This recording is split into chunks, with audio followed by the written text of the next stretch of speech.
iniciada. A novidade é o seguinte: eu dei aula da semana passada para uma pessoa que não está podendo vir aqui e eu gravei. Eu já coloquei ela no YouTube, mas eu vou colocar uma página com as aulas gravadas todas para vocês poderem usar para estudar depois. E eu mesmo, quando for dar disciplina mais vezes, eu posso oferecer elas gravadas e tal, porque eu nunca dei essa matéria do primeiro módulo, e aí, então, agora eu estou gravando também para essas pessoas que não puderam vir. Tem gente nova aqui, né? Um, dois, três, quatro, cinco, seis, sete, oito, nove. Tem 3 pessoas a mais do que sexta passada? Quem que está vindo só hoje? Na teórica. Um, dois, três na teórica. Eu vou mandar para vocês a aula gravada, tá? E vocês podem assistir a aula de número um, né? Beleza. Sexta-feira que vem vocês vão ter uma análise de aminoácidos na cromatografia. Acho que no último laboratório é aula prática, tá? Então, a gente está intercalando essas aulas que são do curso básico. Você conseguiu fazer aula lá? Achou legal? Foi doido? Bacana. Quem está acostumado foi meio simplesinho, mas deu para ver. Tamponou o que tinha que tamponar? Não. Legal? Bacana. Então, eu tinha um trabalho em grupo aqui que eu vou fazer agora. Será que eu vou fazer? Vocês vão ter que fazer aqui em grupo. Eu tenho material para 3 grupos. Hoje chegou bastante gente. Então, vamos formar um grupo aqui, um ali e um ali. Grupos de 3 pessoas, vai dar certinho, né? Grupos de 3 pessoas. Alguém vai ter que ficar em pé aqui. 3. Tem uns banquinhos aqui, ó. Tem os banquinhos, uma, duas, 3 pessoas, 3 ali e uma, duas, um banquinho para um banquinho. Aqueles 3 palitinhos, 6 palitinhos, né? Muito bem. E aqui pode ser mais um grupo aqui nessa parte de cá. Venham para cá 3 pessoas, tá? 3 pessoas ali, 3 pessoas aqui. Tem 3 cadeiras aí. Vai um pouco mais para lá, para caber o seu grupo todo aí. Muito bem, muito bom. Então, com esses 6 palitinhos, vocês têm que, ó, tem cadeira ali, já estão formados aí, você decide, você vai para lá, 3 e 3, esse grupo, vocês três e vocês três, né? Aqui você é daquele grupo, tá? Beleza, você daí. Vocês têm, vocês 3 aqui e elas 3 ali, ó. Senta ali, senta lá. Não, não pode, senta ali, você vai trabalhar com ela, ó. Senta ali, tá? Beleza. Vocês têm que pegar esses palitos e fazer 4 quadrados isósceles, né? Com lados iguais. Pode tentar montar aí. 4 quadrados. Pode tentar aí. São 4 quadrados. 4 quadrados não, ele não é quadrado, é triângulo. 4 triângulos isósceles. 4.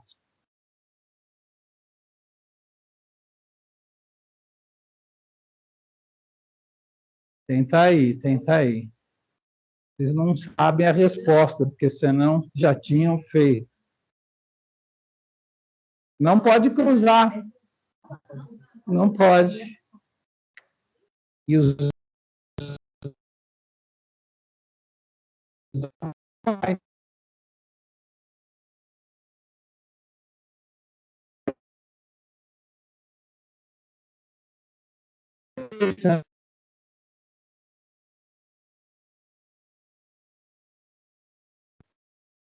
será que é a Sara?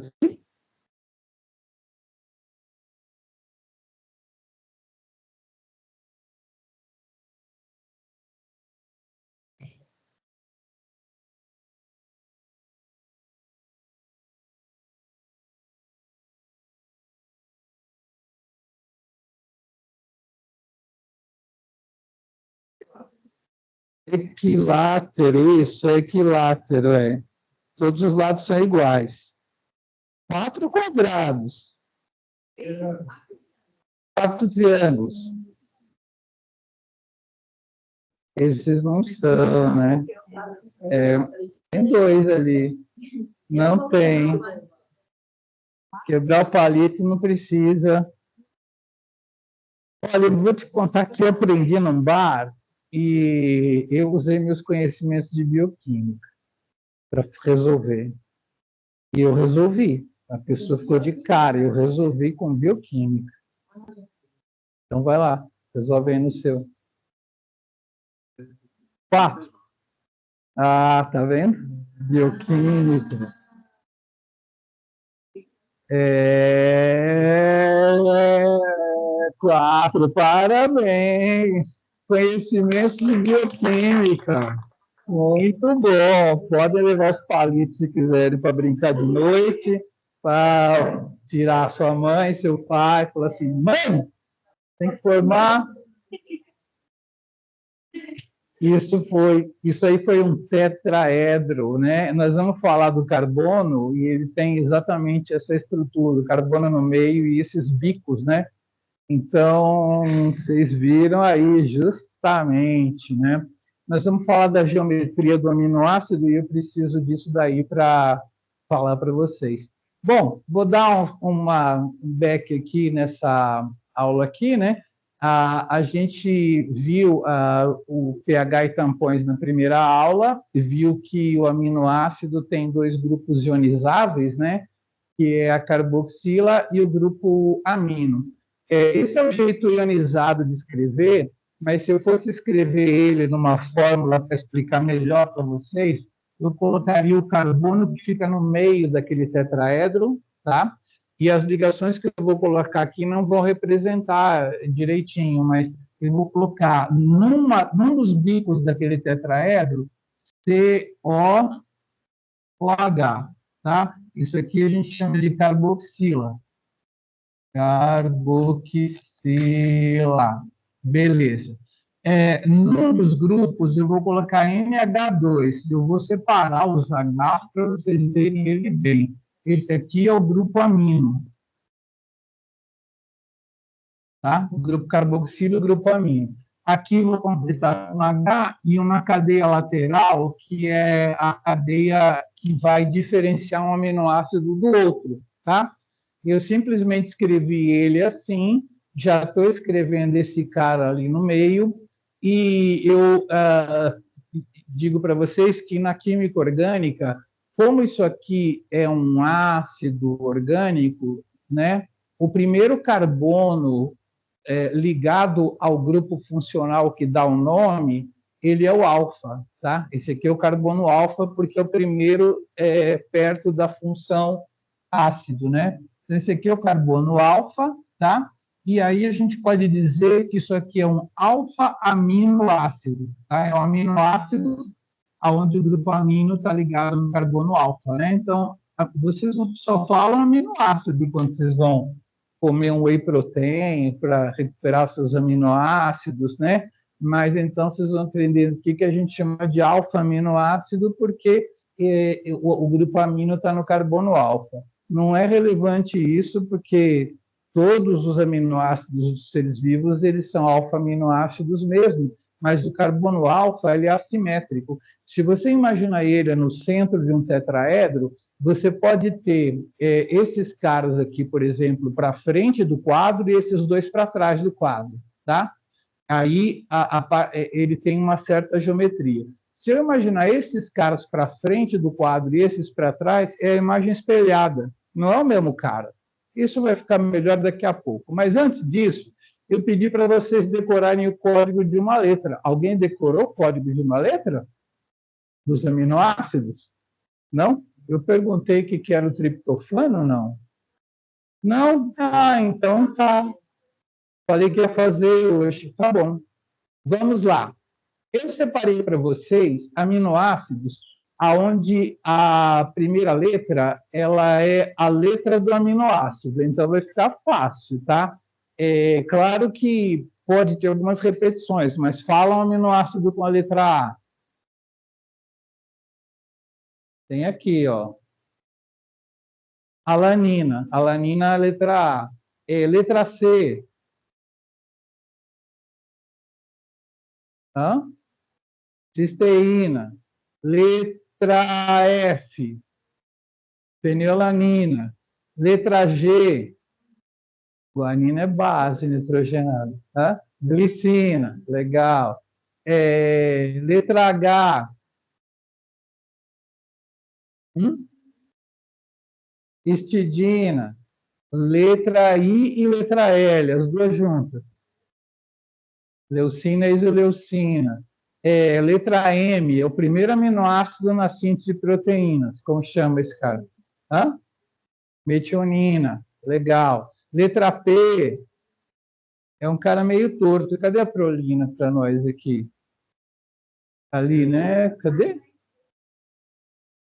Aqui, né? A prolina a gente chama de iminoácido, porque o grupo não é mais amino, ele é imino quando tem duas ligações na amina. Então, tá vendo? Ele liga o alfa no amino, então ele é meio esquisitinho, né? Ele prende essa ligação aqui.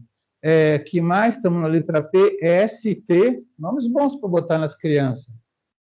S e T, serina e treonina, muito bom. E V, valina, beleza. Agora é o seguinte, não tinha espaço para colocar os ácidos, aí usaram a letra D e E na ordem alfabética, tá? O D é o aspartico e o G é o glutâmico. D é o aspartico e o E é o glutâmico, tá? Na ordem alfabética. D e E consomem esses dois aqui, tá bom? Porque você já tinha usado a letra A e já tinha usado a letra G, então ficou D e E. Era um bom lugar para pôr eles, D e E, na ordem alfabética, aspartico, glutâmico, aspartato, glutamato, tá bom? E os básicos que têm carga positiva, H vocês já falaram, histidina, tá? Agora, a arginina e a lisina, vocês já usaram as letras A e a letra L. Então, a arginina ficou no arginina e a lisina ficou no K, que é perto de L, tá? Beleza? Com isso, vocês sabem quase todos. Só faltou aqui alguns, como o triptofano, que é W, né? Então, fica aí o exercício para vocês. Eu já dei a dica. Comecem pelos que são a primeira letra mesmo, né? Fixa. Aí vai para os negativos, os positivos, e aí coloca o que sobrou, tá? Glutamina, asparagina, né? E aí vocês vão completar todos eles ali. Beleza. Então, a gente tem aqui a introdução dos aminoácidos. Vocês estão vendo o carbono alfa nesses caras aqui? Aí? O cara do meio aqui, né? Alfa-amino, né? Alfa tem um amino no alfa, ácido, né? Alfa-aminoácido. O H e a cadeia lateral. O que mais que eu tenho para falar aqui? Que em pH 7, a carboxila está ionizada e o grupo amino ionizado por causa da primeira repetir. Para quem não a aula gravada, né?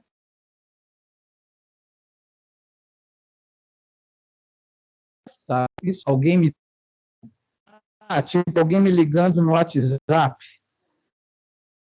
no Teams mesmo? Será que estão ligando no Teams?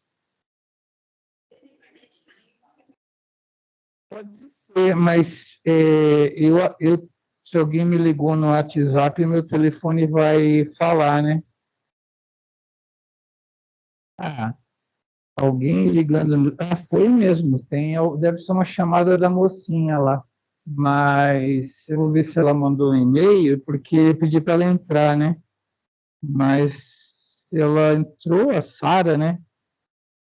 Não vou saber quem é, também não estou nem aí quem foi que entrou agora. Deve ser uma outra equipe. Então, senhoras e senhores, os aminoácidos, eles podem ionizar esses dois grupos aqui, tá? No pH bem ácido, né? Vocês aprenderam, quem veio na primeira aula, ácido é um lugar cheio de prótons, isso aí todo mundo sabe, né? Beleza? Mesmo quem não veio? Isso quer dizer que esses grupos, eles vão grudar prótons, vão se protonar, tá? Dependendo de uma constante que a gente estudou na primeira aula, eu vou repetir agora. Olha, Em pH muito ácido, tá? Tanto a carboxila está protonada nessa situação aqui, como o grupo amino, ele está protonado também.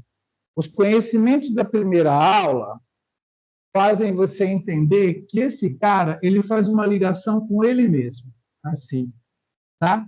Quando vem um H+ aqui, ó, H+, falta uma bolinha. Esse cara aqui pode levar uma bolinha até ali e tirar esse maisinho, tá?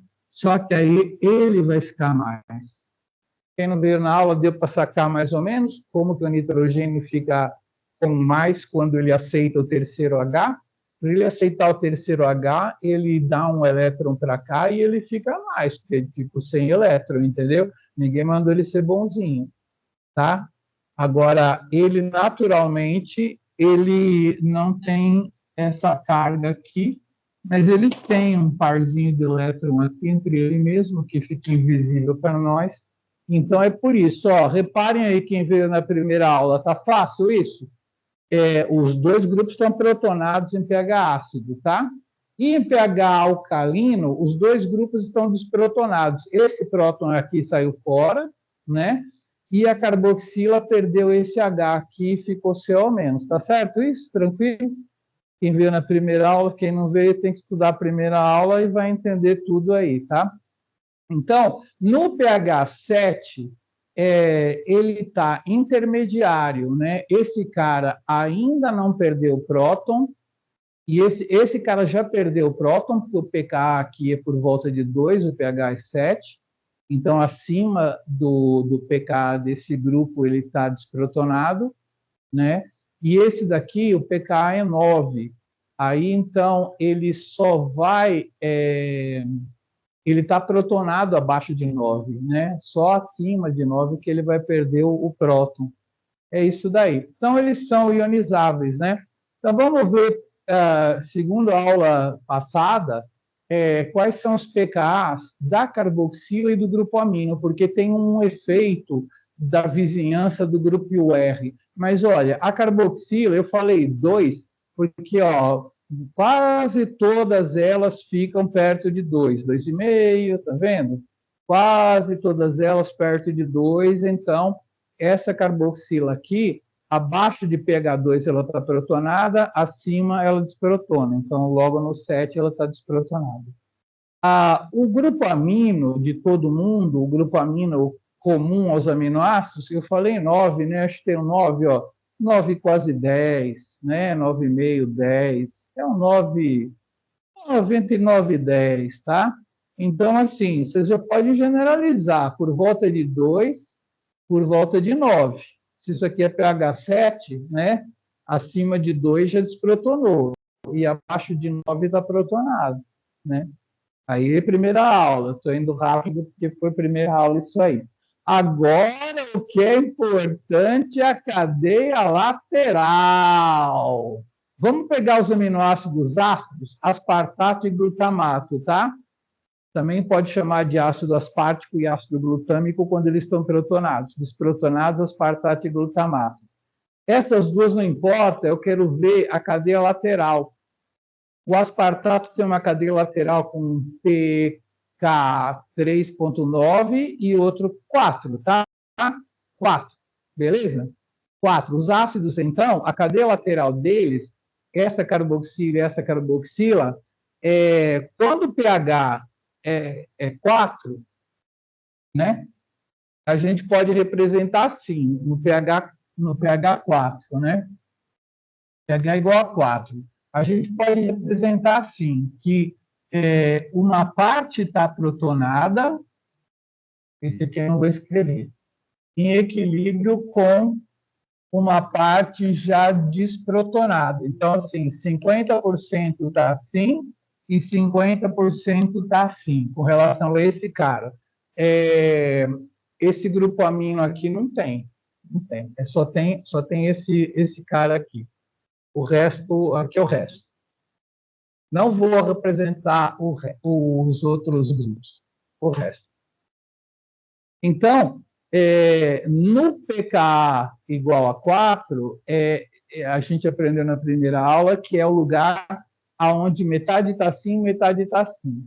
Quando a gente passa para pH mais alto, a gente vai roubar os prótons por causa da base, né? Então, a gente vai convencer esse cara a soltar mais próton. E aí, a gente viu na primeira aula que a gente vai ter 10% desse jeito e 90% desse jeito. Em pH 4, pH 5, pH 6 e pH 7. No pH 6, 1% contra 99%. Em pH 7, 0,1% e aqui 99,9%. Nós fizemos essa brincadeira na aula passada. Uma unidade acima do pKa, 10 para 1, 100 para 1, 1000 para 1, 10.000 para 1. Vocês veem lá na primeira aula, vocês vão entender isso aí. Bom, é insignificante a quantidade protonada em pH 7. Então, a gente pode dizer que esse cara em pH 7, ele está negativo, belezinha? Essa cadeia lateral aqui. Então, sempre que você pensar no ácido aspartico, no ácido glutâmico, você vai pensar que aquela cadeia está com uma carga negativa, porque o pKa é 4. Para 7, olha quantas ordens de grandeza, né? 1, 2, 3, né? Está bem negativo. Então, esses caras são negativos. Você vê na proteína, você vê, opa, carga negativa. Belezinha?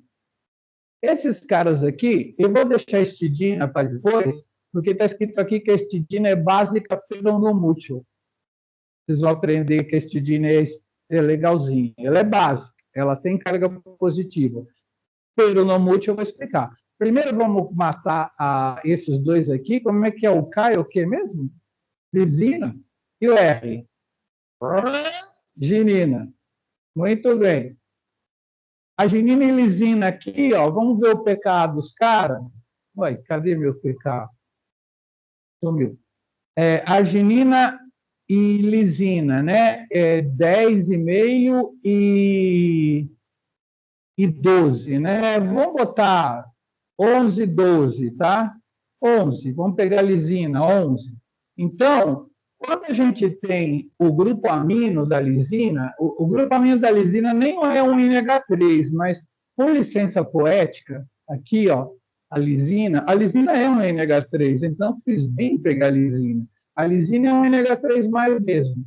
Em pH mais ácido, ela está NH3 mais. E em pH mais alcalino, ela perde próton e fica NH2. Tá certo isso, né? pH protonado, NH3+, desprotonado, ela perde. Estão conseguindo acompanhar mais ou menos? Protonado, desprotonado? Oi, alguém me ligando. Oi, Sara, não dá para te atender, não. Mas, então, vai acontecer mais ou menos a mesma coisa, né? O pKa da cadeia lateral é 11, né? Então, em pH 11 a 50% de cada jeito. Em pH 10, vai predominar o lado de cá, vai predominar o protonado, tá? Em pH 10, vai ser 90% assim e 10% assim, tá? Em pH 9, vai ser 99% assim e 1% assim. Em pH 8, vai ser 0, não, 99,9%. Eu estou fazendo certo isso aqui? 0,1% assim. E em pH 7, a gente vai ter 99,99% assim e 0,01% assim. Tá? Entenderam? Cada unidade de pH abaixo dessa medida chamada pKa te fala como que o cara está mais protonado quando você está indo para o pH ácido, né? Estou indo para o pH ácido, né?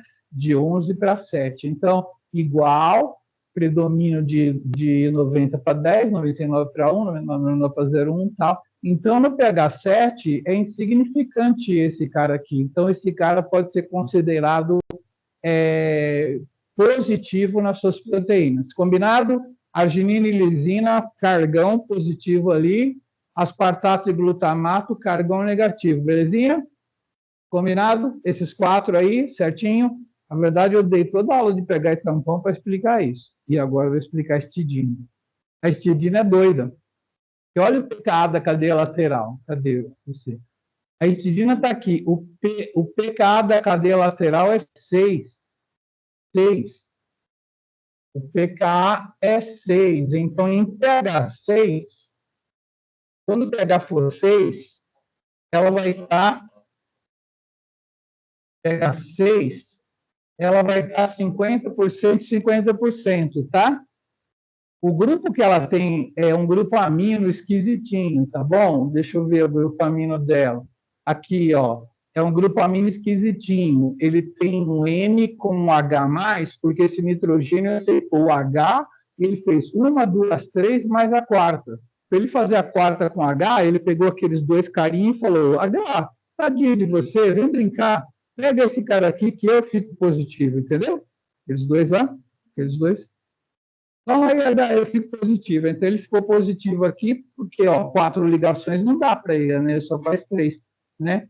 Então, e aí ele fica mais. Eu vou representar ele por NH3+, mesmo, porque eu estou preguiça de desenhar isso aí tudo. Então, no pH 6, a gente está meio a meio. No pH 7, vai predominar, eu estou subindo o pH, né? Vai predominar mais protonada ou mais desprotonada? Eu estou indo para o pH alcalino. Desprotonada, eu tenho que liberar próton, né? Então, vai ser assim, 10% protonada e 90% desprotonada. Sangue um pouquinho mais, né?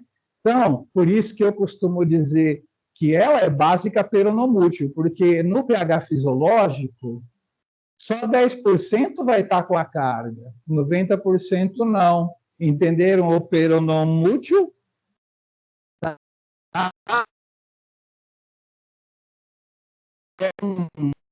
Próximo do pH 7. Então, no pH 6, ela está meio a meio. Meio a meio protonada, meio a meio desprotonada.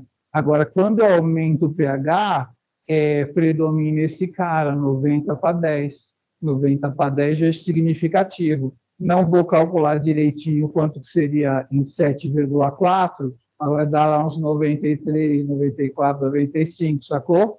Não vai dar 1%, não vai dar alguma coisa entre 1% e 10%, né? Então, ela é básica peronomútil, tá? Entendeu? Beleza.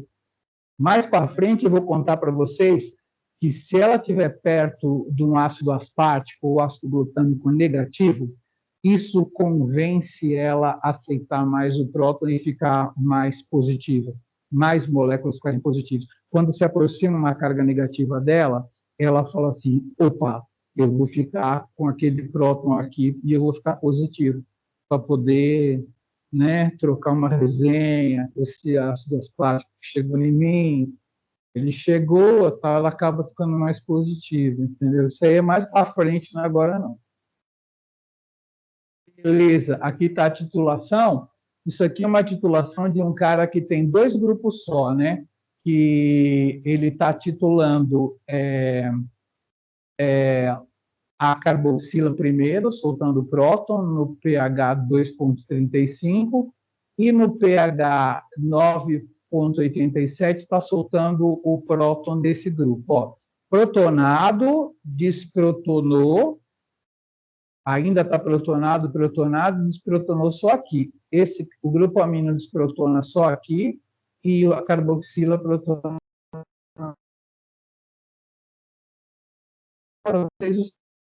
Quando eu vou aumentando o pH, né, eu vou aumentando o pH, ele aumenta linearmente. Só que quando eu chego perto do pKa da carboxila, a movimentação do pH fica mais lenta, quase que para, né?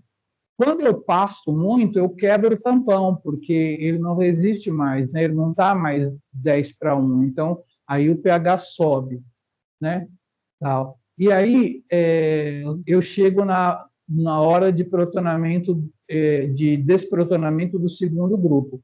Então, o que acontece é o seguinte, bem no meio desses pHs, 2,35 e 9,97, eu vou equilibrar aquela história que eu fiz com vocês, de que eu estou protonando o grupo amino para cá e desprotonando a carboxila para lá.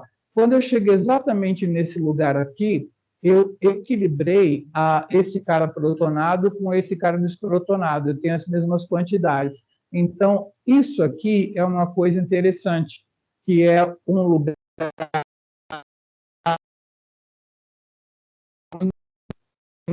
por exemplo, esse não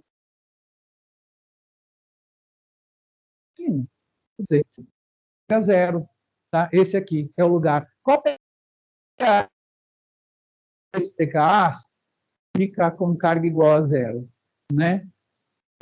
É o pH equidistante entre esses dois pKs, porque aqui ele perde a carga e aqui ele perde aqui ele ganha a carga e aqui ele perde a carga positiva, então ele fica zero aqui. Agora eu vou fazer, esse é o PI, né? É o ponto isoelétrico, que basicamente é a metade dos dois pKs, porque é a parte equidistante. Agora está mandando eu titular uma lisina. Vou titular uma lisina ali. Ali aqui. Vou titular aqui. A lisina tem 3 grupos que podem ser ionizados. Então, nem sei como é que eu vou fazer, mas eu vou fazer 3 platôs, porque são 3 lugares de resistência à subida de pH, tá? Vou fazer um negócio assim com um platô, outro platô e outro platô, e aí subiu. Isso aqui é eu adicionando o H-, tá? Beleza? Eu tenho 3 lugares de resistência. Eu tenho um cara aqui, um cara aqui, um cara aqui. Eu falei lisina. Então, exatamente aqui, eu tenho um equilíbrio entre 3 caras. A lisina tem 2 NH3+, NH3+, e a carboxila eu vou protonar. EOOH. Isso aqui vai ter equilíbrio com todo mundo assim, só que aqui vai ser CO menos, NH3+, e NH3+, tá? Nesse ponto aqui, eu estou subindo aqui, é, o pH está subindo com a adição de álcali, né, de concentração de álcali, aqui assim. Nesse lugar, eu estou titulando, é uma lisina, eu estou titulando a carboxila dela. Me fala aí qual que é o valor do pKa aí. Lê para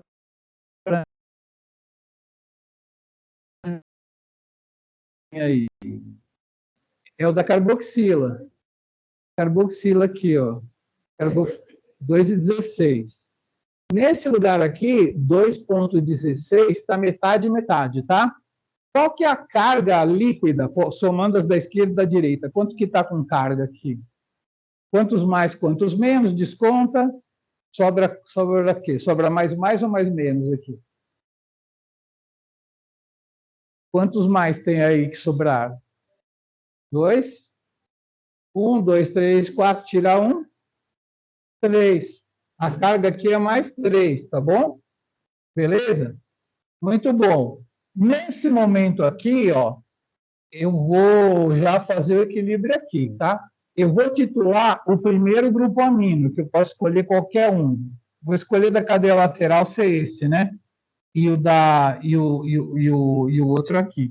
Então, eu vou titular esse cara aqui. Não sei qual que eu vou titular primeiro. Fala. 50% tá mais 2. Ah, é. É média. Eu errei, ainda bem que você perguntou. Faz tempo que eu não dou essa aula. Eu errei. metade está mais 2 e metade está mais 1. É mais 1,5. Tinha que dividir por 2 no final, né? Mais 1,5. Esqueci que tem que dividir por 2, né? É claro. Somei as cargas, mas somei 50% com 50%. Tem que dividir por 2. A carga líquida é metade das moléculas está com mais 2 e metade das moléculas está com mais 1.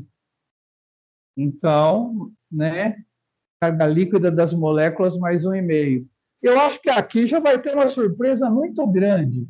Quem que titula primeiro aqui, por favor? Qual tem o pKa mais baixo? Eu estou numa lisina, né? Lisina. Quem tem o pKa mais baixo? A cadeia, o do aminoácido ou a cadeia lateral? Do aminoácido mesmo, né? 8,9, né? 9, né? 9, sei lá, 8,9. Mais ou menos em 8,9 aqui, ocorre essa titulação. Eu falei que esse aqui. Como? 9,06. Tá bom, aqui. Aquele é outro, né? Estou meio torto aqui. 9,06, beleza. Nesse ponto, quem que a gente escolheu para ser a grupo lateral? Vamos deixar esse como grupo lateral, né? Agora percebe, a carboxila, ela já acabou de titular, tá? Ela já esgotou os prótons dela faz tempo. Soltou todos os prótons. Então, ela está CO menos aqui e CO menos aqui também. De acordo? Carboxila, ela desprotonou toda faz tempo. Entendeu? Aqui, ó. Nesse pH 2 está 50%, 50%. pH 3 já está predominando esse 10 para 1. pH 4, 100 para 1. Né? 1000 para 1. Tá? Até chegar no 9 já não tem mais, só está todo mundo desprotonado. Beleza? Ótimo. Agora, quem que desprotona primeiro? A extremidade, né? 9,6 aqui. A extremidade. Então, a extremidade ela está com NH3 e ela vai ficar NH3+, né? E ela vai ficar NH2. Agora, esses dois caras aqui, como o pKa é mais para cima, eu vou botar os caras protonados também. NH3+, e NH3+, porque ele ainda não está sofrendo tanto. Ele está sofrendo um pouquinho, mas não muito. Bom, qual que é a carga líquida nesse pH aqui? Do lado de cá é mais 1, né? É sim? E aqui é mais 1 também? NH3+. Não, aqui é 0, né?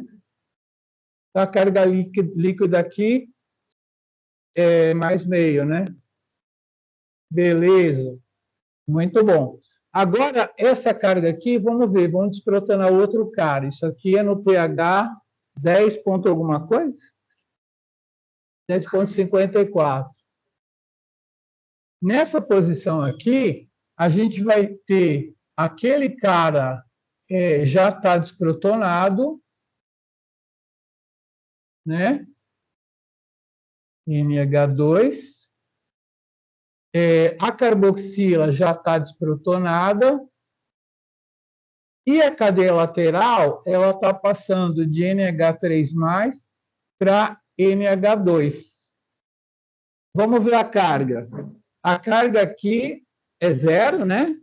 Metade está com carga 0 e metade está com carga menos 1, tá? Então, a carga líquida menos meio. Menos meio. Beleza. Bom, no ponto equidistante entre mais meio e menos meio, a gente vai passar pelo 0, né? Aqui. E o 0 vai ser a média entre esses dois caras aqui, tá? Só tirar a média lá, tá bom? Sacaram mais ou menos? Bom, uma proteína vai ter só um grupo amino aqui, uma carboxila e um monte de cadeias laterais. Se tiver ácidos asparticos, glutâmicos, lisina, arginina e histidina, num certo lugar aonde você for mexendo o pH, ela vai ficar neutra. Mas varia de proteína para proteína. Eu vou parar por aí, tá? O ponto iselétrico de uma proteína vai depender das cargas das cadeias laterais todas. Eu vou ter que tirar as médias de um monte de pKs para achar, mas toda proteína vai ter um lugar, um pH, onde a carga dela fica zero, tá? Isso é importante para isolar proteína e tudo mais. Combinado? Então, eu falei sobre o ponto isoelétrico. Beleza. Agora, eu vou falar do aminoácido, e eu já fiz a brincadeira com vocês de verem o tetraedro, né? Essa representação aqui tem o carbono alfa, o grupo amino para frente e o grupo H para frente, e aqui é um espelho, né? A imagem espelhada. Então, essas duas imagens não são superponíveis, porque se você virar esses dois de cabeça para baixo para sobrepor esse cara com esse, ó, a carboxila vai para cá e não ali, entendeu? Você não consegue de jeito nenhum sobrepor as duas imagens porque elas são espelhadas, né? Igual matéria e antimatéria, né? Espelhadas, tá? Elas não são superponíveis. Logo, um deles pode ganhar um nome pelo jeito que ele desvia a luz e o outro. Então, esse cara aqui é o L-aminoácido, que é um cara onde o carbono alfa está aqui, né? O grupo amino e o próton e o hidrogênio para frente e esses caras para trás, esses dois caras para trás.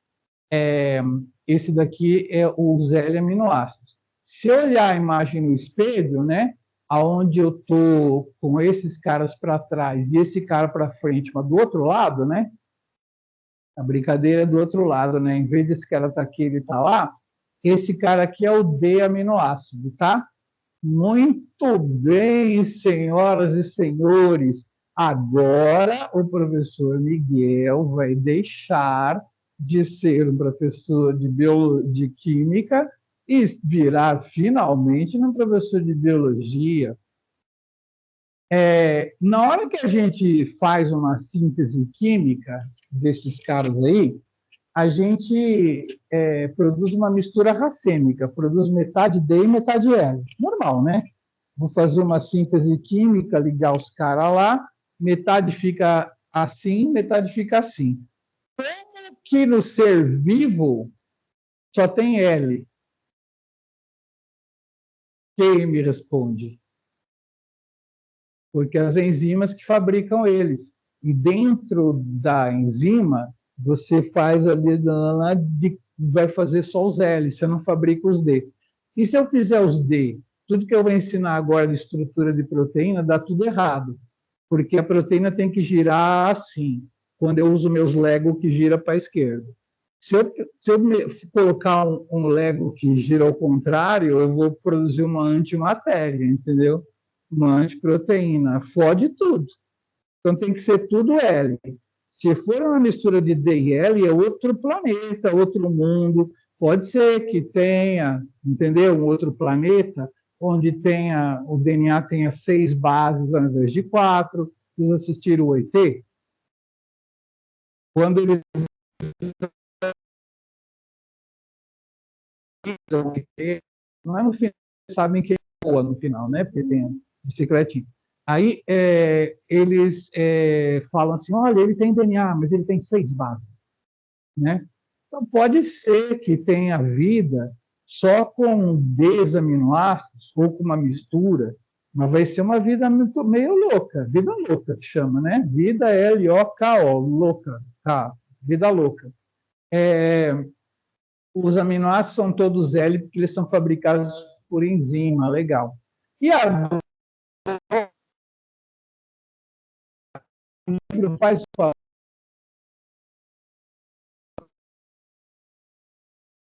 e a carboxila para cá. Eu atendo alguém aqui, você acha que tá, né? Ele está fazendo uns. Eu vi um sinalzinho lá. Pode ser que tenha, né, no chat. Alguém falando, me aceita. Pode ser alguém tentando ser aceito. A gravação foi iniciada e tal. Ah, tô nem aí. Toca e a gente não ouve. 5. Ah, era mais um obstáculo. Então, agora a gente vai falar da estrutura de proteínas, tá? Então, eu vou ligar um aminoácido no outro. Esse aminoácido está aqui, e eu posso ligar o aminoácido vindo aqui de trás do quadro. Ele veio aqui, ó, e ele tem aqui um NH. Ele vai sair lá para trás, tá? Primeiro aminoácido, segundo aminoácido, belezinha? Vocês vão aprender com tia Glória como é que liga um no outro no ribossomo. Uma vontade de ensinar, mas não posso, porque é da parte dela. Então, aqui vai sair uma água, né? E vai formar um peptídeo. Peptídeo. Aqui, no caso, seria um dipeptídeo. Peptídeo, tá? Um dipeptídeo. E essa ligação aqui, a gente chama de ligação peptídica. Peptídica. Essa saidinha de água. Ela acontece no tubo de ensaio? Acontece, mas demora muito. Ela precisa acontecer de uma maneira catalisada e quem catalisa é o ribossomo, tá? O ribossomo é que vai catalisar essa ligação aqui biologicamente para ela ficar mais rápida. Isso vocês vão aprender comigo já nas próximas aulas, a rapidez das reações e tal. Então, um aminoácido, ó, carbono alfa, carboxila virado para o grupo amino, a água vai sair daqui, no meu desenho ficou melhor, mas a água saiu daqui e ele ficou ligado e essa ligação peptídica, tá? Beleza. Ligação peptídica é uma ligação simples, só que acontece um negócio que quem não veio na primeira aula não vai conseguir ver as bolinhas. Mas aqui, ó, tem um problema de bolinha aqui, ó, tá vendo? Quantas bolinhas vocês estão vendo entre o C, esse carbono e esse oxigênio? Bolinha? 4 bolinhas, tá? Beleza, o nitrogênio está de boa aqui, ó, com 3 ligações, para cá, para cá, para cá. Uma bolinha com essa, outra com essa, outra com essa. Beleza. Essa ligação aqui é a ligação peptídica, ó, é a carbonila, a gente chama de carbonila quando saiu a água, ela está ligada no amino aqui, tá? A carboxila, vai, o que sobrou da carboxila, esquece a carbonila. O que sobrou da carboxila, no que sobrou do grupo amino, aqui está a ligação peptídica, esse tracinho aqui, essas duas bolinhas, tá? Beleza. Aí, esse cara aqui, ó, ele pode subir para cá, 2 bolinhas para cá, está faltando uma no carbono. O nitrogênio empresta uma bolinha para o carbono e ele fica positivo. Viram? Entendeu aí o negócio das bolinhas? Vou repetir as bolinhadas todas. Eu ensinei na primeira aula, vocês assistem a gravação, e na gravação não tem, só quem veio na aula. Aqui tem 2 bolinhas, que são essas aqui, ó. Bolinha, bolinha. Elas estão aqui, ó. Tá? Essas 2 bolinhas estão aqui. Como essas 2 bolinhas vieram para cá, o carbono ficou positivo, tadinho, porque eu roubei uma bolinha dele. Estão acompanhando? Calma, tudo um rouba do outro, do outro, né? Tá? Tem uma troca-troca. Isso aqui é viável, isso aqui é viável, tá? Então, ó, essas 2 bolinhas estão aqui, só se preocupa com contar bolinha. O carbono ficou com uma bolinha menos, tá bom? Lembra aquele par de elétrons aqui do nitrogênio? Ele pode emprestar uma bolinha para cá, o carbono fica de boa e ele fica positivo, tá? E acabou a minha história, tá? A história das bolinhas não é importante. Quem não viu na primeira aula, dane-se as bolinhas. A ligação peptídica ela pode estar em equilíbrio com aquela outra forma, tá? Ela pode ficar assim, assado, assim, assado, assim, assado. Só que tem uma coisa. Quando a ligação peptídica está desse jeito, ela não pode girar, porque tem uma ligação dupla, entendeu? Quando ela está assim, ó, desse jeito aqui. Ela não gira, olha a dupla aqui, ela não gira, tá? A ligação peptídica gira quando eu desenhei ela pela primeira vez. Isso aqui gira, porque é só um tracinho entre aqui onde saiu a água. Só que ela tem caráter de dupla. A gente fala caráter de dupla, porque ela oscila entre uma forma e outra, uma forma e outra. Aí ela vira dupla e fala assim: não pode girar, não. Fica parado aí. Aí ela vira assim: opa, vamos girar? Opa, virei dupla, não vai girar. Entendeu? Virou simples, vamos girar. Opa, virou dupla, não pode girar, entendeu? Então ela tem um caráter planar, ela se estabiliza mais ou menos. Se um aminoácido está assim, outro tem que ficar assim. Eles não conseguem ficar fazendo assim. Se a ligação peptídica não tivesse essa oscilação para essa forma, os aminoácidos poderiam girar assim, entendeu? E aí o grupo R, que está para cima aqui, eu preciso de um outro grupo R aqui, menorzinho assim, se eu pudesse girar, os grupos R podiam ficar virados assim, ó, tá certo? Assim e para cá. Mas, como ela fica plana, eu posso ficar ou assim, né? Eu estabilizo assim. Vou falar para vocês dos ângulos. O que importa é entender que as cadeias laterais estão ali, né? Eu liguei as ligações peptídicas, as cadeias laterais, esse cara está para baixo e esse cara está para baixo também. Mas se a ligação peptídica girar, se ela puder girar, eu posso ficar fazendo assim, né? Beleza? Só que como ela é plana, ela meio que para assim, ou ela para assim. Não importa os ângulos agora, porque é mais zoeira, mas beleza. Bom, então eu expliquei que ela é planar, e agora esse desenho, que é muito famoso nos livros de bioquímica, isso não é um aminoácido, isso não é um aminoácido, tá? Aqui está um carbono alfa, com a sua cadeia lateral e não, a cadeia lateral nem apareceu, coitadinho. Tem cadeia lateral aí, não? Cadeia lateral, que cor que é? Laranja?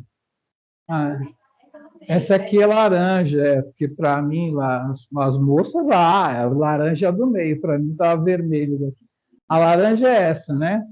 Isso aqui é laranja, então esse aqui é o carbono alfa, beleza? Aqui está o grupo amino nitrogênio, né? O grupo amino dele, ele está assim, o aminoácido aqui seria isso, ó. Grupo amino, carboxila, cadeia lateral, oxigênio, né? Ligado no grupo amino do outro. Isso aqui é uma ligação peptídica. A ligação peptídica virou planar, tá? Isso aqui é um aminoácido. Isso aqui é uma ligação peptídica na forma planar. Ela está planada para cá. E a outra ligação peptídica, né, que está ligando esse grupo amino no outro, está planar. Vocês estão vendo que essas pazinhas estão meio assim, ó, entendeu? Elas têm os negócios meio jiu-jitsu aqui e tal, né? Elas não podem ficar, elas têm um jeitinho de ser. Isso aqui é um ângulo chamado φ, e esse aqui é um φ, e esse aqui é um psi, né? PPC. Esses ângulos aqui eles são interessantes, porque eles vão medir se essa ligação está girando com relação a esse carbono alfa ou essa com esse carbono alfa. Quando os dois ângulos forem iguais, eles estão no mesmo plano. Quando eles estiverem ao contrário, um está para cima, outro está para baixo e tal. Beleza. Então, primeiro um exemplozinho de proteínas que eu vou pular e vou falar para vocês, então, que a gente acredita que a estrutura da proteína, os vários níveis de estrutura da proteína, eles sejam determinados pela sequência inicial. Vocês estão na bioinformática em 2024, é isso? Estamos em 2024. O, o DeepMind da Google ganhou uma competição que era ganha por um cientista que eu conhecia, o Zhang, e ele tinha um software, né, um site, né, de predição de estrutura tridimensional a partir de uma sequência da proteína. Você dava a sequência de proteína, o software dele conseguia prever a estrutura tridimensional. Ele sempre ganhava todo ano uma competição. Ele bateu o grupo da Google quando eles submeteram o AlphaFold 1. Mas aí, acho que um ano ou dois atrás, o grupo DeepMind da Google se juntou, umas 30 pessoas, um monte de GPU e tal, e eles conseguiram ganhar finalmente e conseguiram uma eficiência muito grande. Você dá uma sequência de aminoácidos para o AlphaFold 2 e ele consegue predizer a estrutura tridimensional da proteína, tá? Então, isso é para contar para vocês a história de um jeito bioinformático, software, AlphaFold 2, que vocês já devem ter ouvido falar. Quem já ouviu falar do AlphaFold 2? Ninguém? Ah, que lindo! Vou levar vocês para o laboratório para usar o AlphaFold 2 depois. Então, isso é uma maneira de contar de um professor de bioinformática, mas o livro de bioquímica, ele fala assim, várias proteínas, eu pego ela do jeito que elas são e eu desnaturo ela colocando um agente desnaturante, ureia, por exemplo, né? E aí ela desnatura. Desnatura é que ela perde a estrutura nativa. Sua mãe fala assim, minha filha, você é uma desnaturada. Ela quer dizer, eu não te criei assim, você perdeu sua estrutura nativa, né? A desnaturação é perder a estrutura nativa. Não te criei assim, né? É isso que ela quer dizer, sou desnaturada. Nossa, mãe, entendi quando você me chama de desnaturado, o que é. Então,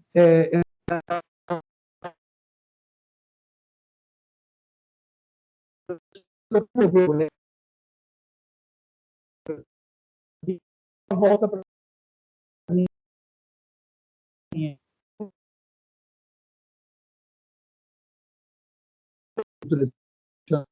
né? Está na estrutura primária. Estrutura primária, então, é a sequência de aminoácidos, tá? Vou apresentar para vocês um banco de dados que vocês precisam conhecer.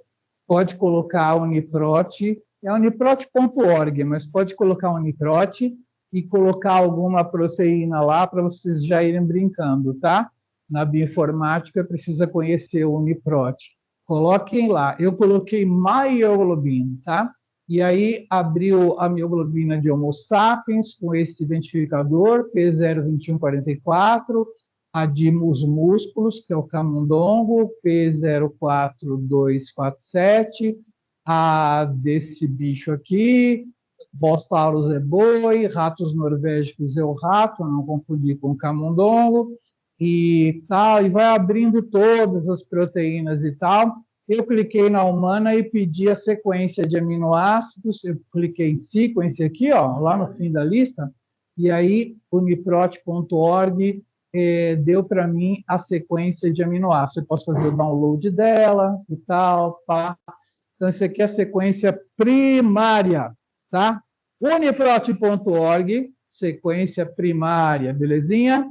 Uniprot.org, sequência primária. Sequência primária. Assustar quem estava ouvindo. Então, beleza, sequência primária das proteínas. Agora eu vou falar de estrutura secundária. Tem duas estruturas secundárias que elas podem formar. Se os aminoácidos, por causa daquelas ligações peptídicas estarem virados para cá ou para lá, ficarem formando uma hélice, sim, ó, essa hélice aqui, deixa eu ver se dá para ver se ela está para a esquerda ou para a direita, hein?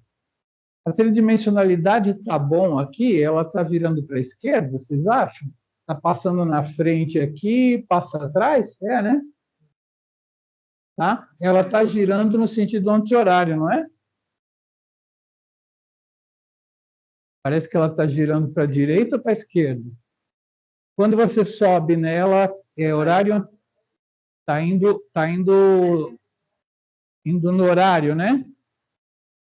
É horário, não? Eu tenho os outros desenhos, mas não sei se eu tenho.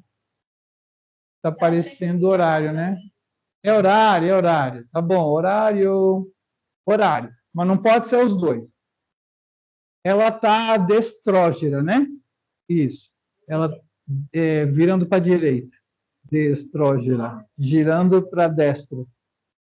Né? Ela está girando para a direita mesmo quando ela sobe, assim? Sentido horário, né? Horário para a direita, né? Assim. A maioria dos cadernos giram para a esquerda. Olha o seu. É para a esquerda? Não, a mola. Se você entra... A espiral, a espiral. A espiral, quando você está entrando dentro dela, está... Ah, essa não é de espiral? Você gira... Não, se você olha de lá para cá ou de lá para cá, é a mesma coisa, porque ela vai assim e ela vai assim. Indo À direita, beleza. Então, reparem o seguinte, as ligações que vocês estão vendo de ponte de hidrogênio, elas são entre um nitrogênio de ligação peptídica com a carboxila da ligação peptídica do aminoácido de cima, tá? Essa cadeia aqui, chamada backbone, né, o espinha dorsal, ela é feita por ligações do carbono alfa na carboxila, no grupo amino, carbono alfa, tá? Os grupos R estão saindo para fora, estão em verde, estão vendo os R para fora? Umas espículas saindo assim, tá? Você tem um tubo e os R tudo assim para fora, tá vendo os verdes indo para fora aí? Estão indo para fora, né? Os R, esse grupo R, as cadeias laterais, tá bom? Esses grupos aqui, NH e C-O, são esses, tá? É o NH que sobrou, desculpa, esse aqui, né? Esse NH e esse C-O. Então, se estiver passando uma volta aqui embaixo com um C-O para cima, esse NH vai fazer uma ponte de hidrogênio com aquele C-O, sacou? Então, os aminoácidos estão passando ligados um no outro, passando assim, né? Uma ligação peptídica, o NH de uma peptídica, consegue ver um dupla O da peptídica lá em cima, e aí eles fazem uma ligação aqui. Aqui assim, aqui assim, aqui assim, aqui assim, aqui assim, e basicamente eu não posso usar essa palavra. Eu montei o tubo, certo? Muito bem. Montei o tubo aqui, certo?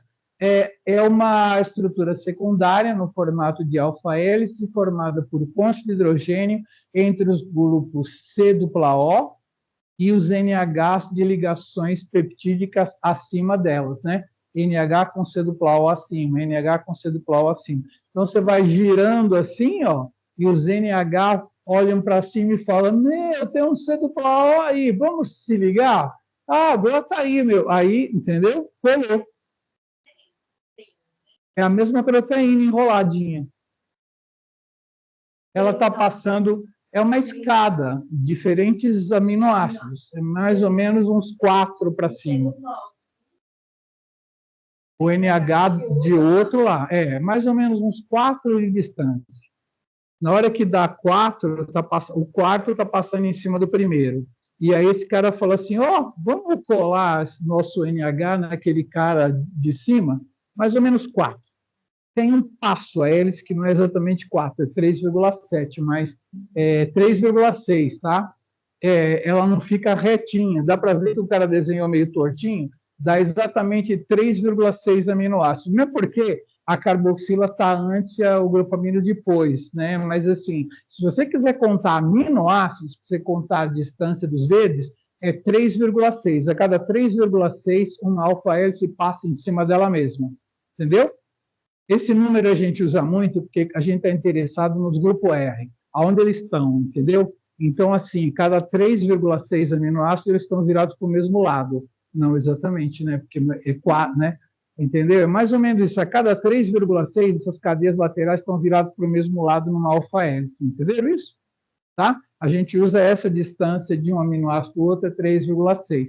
Então, vocês aprenderam que os R estão para fora, que a cada 3,6 passa um em cima do outro, e que o desenhista é uma besta, porque ele desenhou ela tão folgada assim, que parece que um R não encosta no outro. Não é verdade. Se esses R's forem muito volumosos, não vai caber. Sacou? Ou você imagina que ela é um pouquinho mais nheque, né? Ou então que aquela bola verde é uma bolona, de tal maneira que quando dois caras estão do mesmo lado, esse com esse, eles conseguem se encostar. Imagina os caras grandão aqui, entendeu? Tá? Isso é um problema de alfa-hélice. Grupos muito volumosos do mesmo lado da alfa-hélice não dá certo. Tanto que se você fizer um programinha ridículo no computador, você consegue saber se um trecho de proteína pode ser alfa-hélice ou não. Entendeu? Considerando a distância e se os grupos são grandes. Tem professor que manda fazer aí no algoritmos 2, sei lá.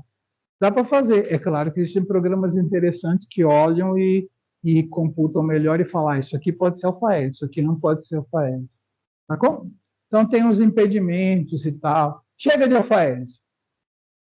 Agora sim. Oi. A carga também. Cargas iguais do mesmo lado conseguem se repelir, tá? Então, nós vamos ver essas coisas aí. Pode sim. Estrutura secundária fita beta. A fita beta, se vocês repararem, mais ou menos quando eu tentei representar aqui assim, essa cadeia lateral, tá uma para um lado, outra para o outro. Então, ela vai fazer um zigue-zague, grupo R para cá, grupo R para cá, grupo R para cá, grupo R para lá. Eu girei as ligações para uma possibilidade ali, e eu estou assim, ó, esse cara C dupla O, agora é proteína diferente, ou então um pedaço que foi, voltou e passou aqui. Mas são cadeias diferentes, não é intracadeia, é intercadeia, tá? Olha, essa cadeia aqui do meio, o C dupla O, ele está virado para lá e ele está colando com o NH da outra, tá? É C dupla O de ligação peptídica e NH de ligação peptídica, mas isso aqui é uma cadeia, um pedaço da cadeia, esse aqui é outro pedaço da cadeia. Então, esse C dupla O ficou ligado com aqui e esse NH ficou ligado com esse aqui. Como isso aqui vira um zigue-zague, a gente tem esse C dupla O podendo ligar com uma outra, né? E esse C dupla O com uma outra. Então, assim, eu tenho 3 cadeias, né? Formando ligações intercadeias aqui, e eu queria que vocês aprendessem o mais básico, que é o seguinte: isso aqui é uma fita beta, tá? Ela está, pelas ligações FIP e SI, ela está fazendo zigue-zague. Então, um cara para cá, um cara para lá, um cara para cá, um cara para lá.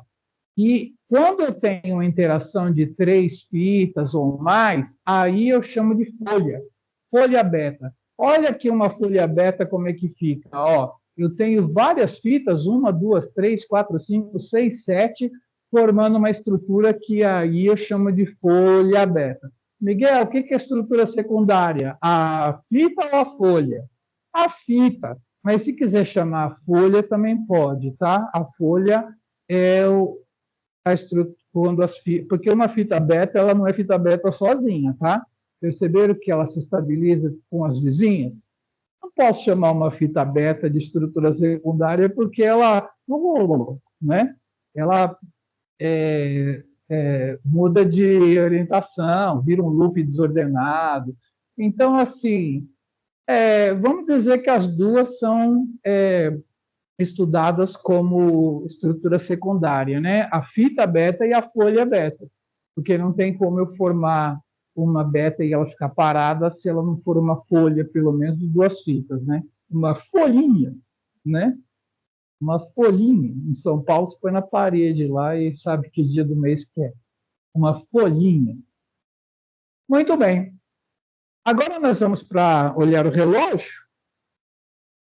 Tem mais poucos minutos, né? E nós vamos falar da estrutura terciária, né? Que é quando a proteína já está na sua estrutura tridimensional, tá? Em 3D, né? Terciária. A estrutura terciária da mioglobina, que eu tinha mostrado para vocês, é essa, e vejam que ela é formada de várias alfa-hélices, né? A, B, C, D, E, F, G, H. Tem várias alfa-hélices aqui é o grupo M, é a mesma proteína, só que está representando aqui as hélices, né? Assim tá bom já, não sei para que eu pus isso. As hélices aqui, uma hélice, 2, 3, 4, assim vai. Então, é uma proteína feita de um monte de alfa-hélices, só que, veja, as alfa-hélices, elas se interagem entre si de tal maneira que a gente tenha uma estrutura tridimensional. Exemplos de ligações que podem ocorrer. Uma cadeia lateral do ácido glutâmico com a lisina, tá? Uma interação fortinha, uma interação iônica, né? Mais com menos, né? Beleza. Uma ponte de hidrogênio, esse cara é muito eletronegativo, ele fica com os elétrons, esse H fica positivo, o par de elétrons não compartilhado, a gente estudou na primeira aula uma ponte de hidrogênio, tá? Em um grupo aqui e uma hidroxila comum, né? Então, você pode ter uma ponte de hidrogênio também e uma interação hidrofóbica também. Essa interação hidrofóbica eu já expliquei. Aqui é um stacking hidrofóbico, tá? Os dois anéis podem se atrair mesmo, mas a ligação é muito fraca. O que acontece é que, como você empurrou a água para fora, a água empurra esses caras um contra o outro, tá?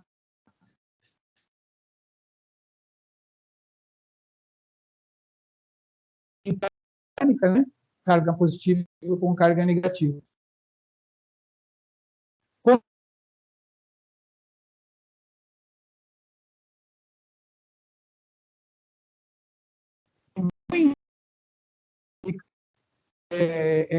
Impactados ali. Muito bom.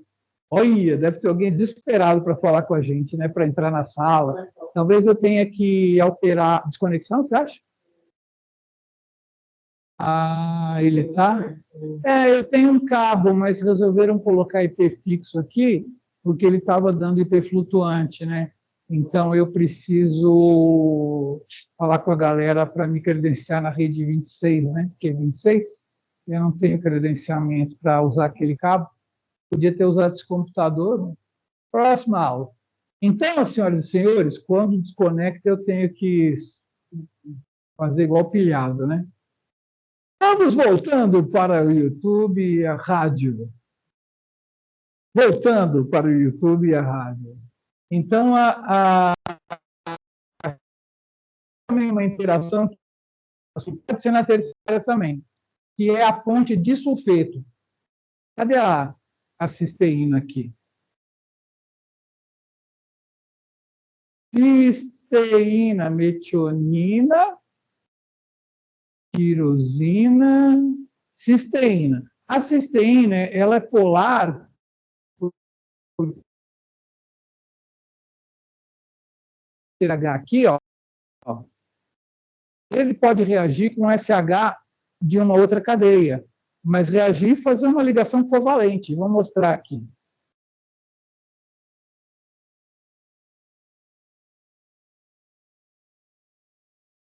Formar uma ligação covalente. Eu não gosto dessa representação e vou ter que desenhar. O livro perdeu uma grande chance de desenhar esse cara direito. Tem um C aqui, um C aqui, CH2, SH. CH2, SH. Tá? Muito bem. Foquem apenas entre um S e o outro. Quantas bolinhas tem aqui? Duas. Entre um S e o outro aqui no meu desenho, entre um S e o outro. Quantas bolinhas vocês estão vendo entre um S e o outro aqui? Quatro, né? Uma, duas, três, quatro.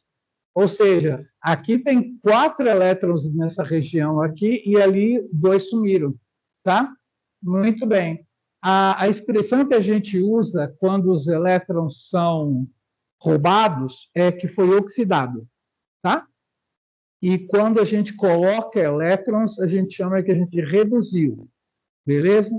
Tem que tomar muito cuidado com essa aula em Minas Gerais por causa do pronome reflexivo. Reflexivo. Ele reduziu, ou ele se reduziu, deixa para lá. Mas falando direito, dá. Aqui tem quatro bolinhas. Se eu colocar um oxidante, eu vou tirar dois elétrons aqui e eu vou formar essa ligação aqui covalente. Mas ela pode ser rompida por um agente redutor, tá vendo? Aqui, se eu usar um agente redutor que doa elétrons, eu passo de 2 para 4, né? E se eu oxidar, eu passo de 4 para 2. Vocês contaram as bolinhas mesmo? Vocês contaram as bolinhas? Não tem pauzinho, é uma bolinha contra bolinha, tá? Olha aqui, ó. Entre os dois S, uma bolinha com outra bolinha, trocando de lugar, tá? Duas bolinhas, beleza? Aqui, ó, uma bolinha e outra bolinha trocando de lugar, e uma bolinha e outra bolinha trocando de lugar. Se eu tirar esses caras daqui, ó, vai ficar assim, ó. Eu sumo com duas bolinhas, tá? Sumi com 2 bolinhas e oxidei a substância. Botar 2 bolinhas, reduzir a substância. Legal? Aprendeu? Reduzir, oxidar? Reduzir, ponho mais bolinha negativa. Oxidar é o contrário de reduzir. Fortíssima, fortíssima. Só que ela pode ser destruída por oxidante redutor quimicamente, né? Mas é uma covalente, tá? Mesmo do que um carbono ligado no hidrogênio, covalente é fortíssima, certo? Parceiros mesmo, muito bem. Casados para sempre. Não sei que apareça uma fura-olho redutora aí. Muito bom. E a estrutura quaternária, que nós vamos estudar com detalhes, é quando várias cadeias estão ligadas, né? Por isso que não é quaternário porque são 4, não. Quaternário porque é quarta dimensão. Várias cadeias. Pode ser um dímero de proteína, né? Uma proteína dimerizada com a outra. Pode ser um homodímero, ou pode ser um heterodímero. Isso é estrutura quaternária. Como que várias cadeias polipeptídicas estão se organizando no espaço. Bom, acho que eu estudei tudo com vocês. Ainda falta uma coisinha. Vou ter que levar vocês até o final da aula hoje. Mas eu falei estrutura primária. Onde eu pego a estrutura primária mesmo? Uniprot, sequência, né? Estrutura secundária, tem programas que eu rodo e predizem, preditor de estrutura secundária. Que pedaço que pode dar alfa-hélice, que pedaço que pode dar fita, beta. Ele não vai predizer a folha, não, mas a fita, sim. Né? Beleza. Estrutura terciária, eu posso ver em bancos de dados como o PDB. Eu vou levar vocês para estudar depois, mais para frente. A gente vai ver proteínas tridimensionais no PDB também. E estrutura quaternária, o PDB também tem, né? Quando você cristaliza uma hemoglobina, tem as 4 cadeias lá, tá? A estrutura quaternária, você também vê em bancos de dados de estrutura. Mas eu não poderia deixar de falar de uma estrutura chamada suprassecundária, tá? Ela não é a terciária total, mas a galera começou a olhar para estruturas secundárias que se organizam entre si, formando, por exemplo, um feixe, tá? Um feixe. Essas pessoas são extremamente criativas, tá? Elas olham para estruturas secundárias se agrupando e elas falam: olha, isso parece uma chave grega, entendeu? Olha, isso parece uma hélice de ventilador. Eu acho que parece uma mexerinha. Mas, assim, elas são criativas. Olha, isso parece um barril. Barril, tudo bem. Porque se eu olhar tridimensionalmente, isso aqui é um barrilzinho mesmo, tá? Beta barril. Então, isso aí, essas coisas, que são estruturas secundárias que vão se formar logo no início da formação da estrutura da proteína e que vão dirigir o resto, né? Por exemplo, se formar um beta barril, o resto é o resto em volta do barril, entendeu? Tá? Se formar um feixe, o resto é o resto. Essas estruturas são chamadas de suprassecundárias. Tá? E essas estruturas têm um papel importantíssimo na configuração 3D, que é a próxima. Né? Então, é uma suprassecundária. Ela está entre a secundária e já está organizando a terciária. Tá? Então, tem estruturas suprassecundárias de vários tipos. Eu queria ter achado uma transparência maravilhosa, mas eu vou recomendar um site para vocês que é da Cristina Orengo. Infelizmente, naquela época a gente não gravava e punha no YouTube, mas ela esteve no X-Meeting de 2010, em Ouro Preto. Ela abriu o X-Meeting e ela fez um trabalho em colaboração com o Richard Garrett, da USP de São Carlos. E eles têm esse site aí, o site é do grupo dela, né? Mas eles fizeram uma tabela periódica das estruturas proteicas, bem divertido. Então, a base se chama CAT, porque ela é formada das letras C, A, T e H, aonde C é a classe. Então, existem proteínas como a mioglobina, que eu falei, que ela só tem alfa-hélice, tá? Então, está na classe alfa. Existem proteínas que só têm fita beta, né? Então, elas estão na classe beta. E existem proteínas que estão na classe alfa mais beta, alfa e beta, né? Aqui está vendo as betas no meio e as alfas do lado, tá? Então, isso aqui é a classe dela, se ela é toda alfa, toda beta, ou alfa com beta. Beleza. A arquitetura, né, nessa base de dados, é o que a gente chama na bioquímica de suprassecundária, né? A arquitetura, ela tem uma suprassecundária no formato de um barril, né? Ela tem no formato de um roll, sei lá que roll é esse, um sanduíche, porque aqui são duas, né? Que um sanduíche e tal. Duas não, é uma só. Ela forma um sanduíche. Eu falei para vocês, os caras são meio doidos. Eu não sei o que eles tomaram, mas ali é um sanduíche, é um roll e entendeu? Agora, realmente você vê isso em várias proteínas, né? Proteínas diferentes que tem. O barril não está muito legal aqui porque ele é mais assim, né? Quando faz assim, olha por cima, não tem nem graça. E tem a topologia. A topologia já é a topologia daquela classe enzimática, né? A topologia de uma flavodoxina, a topologia de uma beta-lactamase, e ainda tem o grupo de homólogos, né? Então, todos os beta-lactamases alfa, sei lá, beta-lactamases 1, aí a do peixe, a do camundongo, a da galinha, do humano, isso aqui. Então, quando você procura nessa base, você vai ter a classe dela, vai ter o tipo de arquitetura, vai ter a topologia de flavodoxina, de beta-lactamase, de globina, de não sei o que lá, e dentro de uma topologia, você vai saber quais espécies aquilo existe. Sacou? Recomendo em campos Olímpicos a base de dados CAT. CAT Database ou CAT DB, que vocês vão encontrar o CAT Database. Tenta aí para ver se acha CAT Database. E eu recomendo também vocês estudarem os domínios PIFAM. Domínios PIFAM é uma outra iniciativa na bioinformática e tem a ver com a aula de hoje, porque uma proteína ela tem alguns pedaços que foram inventados e são usados em várias outras, né?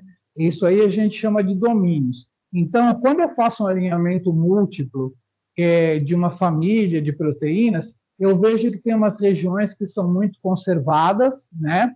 E essa base de dados, ela pega todas as proteínas que tem esse pedaço e coloca na base de dados. Então, você pode dizer que todo mundo tem esse domínio. Aqui, por exemplo, tem o domínio da reprolisina. É um pedaço aqui que pode ser encontrado em muitas outras proteínas, tá?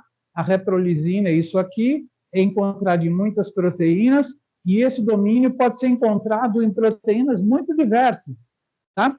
Inclusive, isso nos dá o conhecimento de que proteínas podem ser formadas por domínios embaralhados. Um domínio daqui, um domínio dali, igual você no restaurante Aquilo, entendeu? Restaurante mineiro.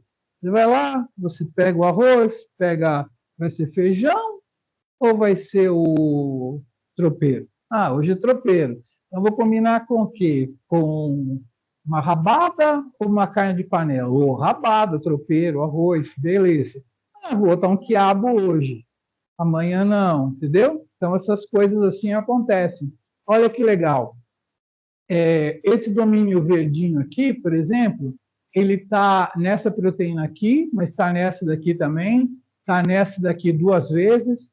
Esse domínio aqui, ele está nessa proteína, está nessa, está nessa, está nessa. Esse domínio azul tem um aqui, e aqui tem vários aqui. Está vendo como a natureza brinca de rearranjar pedaços de proteínas para fazer uma nova? Tá? Eles têm a função que eles fazem. Por exemplo, um domínio serve para grudar na DH. Um domínio serve para grudar ATP. Ah, essa minha proteína precisa clivar ATP. Oh, Precisa usar a NADH, entendeu? Precisa fosforilar alguém, domínio quinase. É assim. Então, isso existe na natureza pra caramba. E no PIFAM é o lugar certo para vocês encontrarem os domínios e as proteínas que têm domínios. Fala. É por homologia, por similaridade da estrutura primária. Você pode usar um alinhador do tipo BLAST, onde a gente olha para ele assim, ó, e pesa se deu igual, diferente, igual, diferente, igual, diferente, mas aqui não é. Aqui é cadeia de Markov. É um outro jeito. Você pode pegar várias estruturas, você está vendo o alinhamento, né? O BLAST faria isso, ele compararia igual, diferente, daria pontos, tá? Com todas elas assim, ó, alinhadas, tá? Todas as posições. Cadeia de Markov, existe a probabilidade de, se eu tenho esses dois aqui, qual vai ser o próximo, qual vai ser o próximo, qual vai ser o próximo. É um cara caminhando com probabilidades. Isso aí é feito por cadeia de Markov. Mas, assim, estou te dando o making over. Ele não pega todo mundo, ele pega, se eu tenho esses dois caras, quem viria depois? Veio esses dois, vou dar ponto. Quem poderia vir depois? Esses dois, entendeu? Então, você vai estudar lá com o tio Marcos, as cadeias de Markov, mas é o jeito como é feito. Não é igual faz Blast, mas é um tipo de alinhador que é diferente no jeito, mas é a mesma coisa. É alinhamento de sequências primárias, só primárias. Ninguém olha aqui as secundárias e nada, não. É conservação de sequência. Por quê? A sequência primária acaba refletindo no dobramento daquele pedacinho, na função, né? Geralmente as proteínas elas dobram um domínio funcional, o outro, e depois dobra tudo junto, né? Uma enzima assim que tenha múltiplos sítios de ligação, ela é como se fosse vários desses domínios, né? É claro, vocês estão na biologia, nada se cria, tudo se copia. Mistura os domínios, você cria um negócio novo, entendeu? Então é isso aí, ó, onde você vai saber sobre. Entra no Pifam. Olha, vou te contar, eu não consigo dar uma aula de Pifam, o Lucas consegue, mas não tem jeito, é você e o Pifam. Olha o Pifam, fuça o Pifam, para entender como é que você navega entre famílias, clãs e tal, proteínas que têm o mesmo domínio. Tem que se acostumar com essa literatura, olhando. Tá? É o jeito mais legal de aprender sobre o Pifam, é fuçar o próprio Pifam sozinho, que você vai acabar. Então, eu falei do nitrócio, do CAT e do Pifam hoje, hein? A bateria está acabando. Eu tenho aí o carregador, mas acho que não vou precisar, não. Acho que eu acho que eu vou. Bom, na quarta-feira, vocês vão para o laboratório. Eu tenho 20 minutinhos. Não vou estressar vocês, não, mas eu vou mostrar 3 slides, tá? Posso? Vocês aguentam aí? Oi? Precisa mesmo? A gente põe, né? Bota o carregador. É porque quando ele fala que falta 20%, ainda falta um montão. Vamos pôr aí, né? Hã? Nossa, eu andava de um no Mille, né? Uns 4 dias com aquela luz acesa.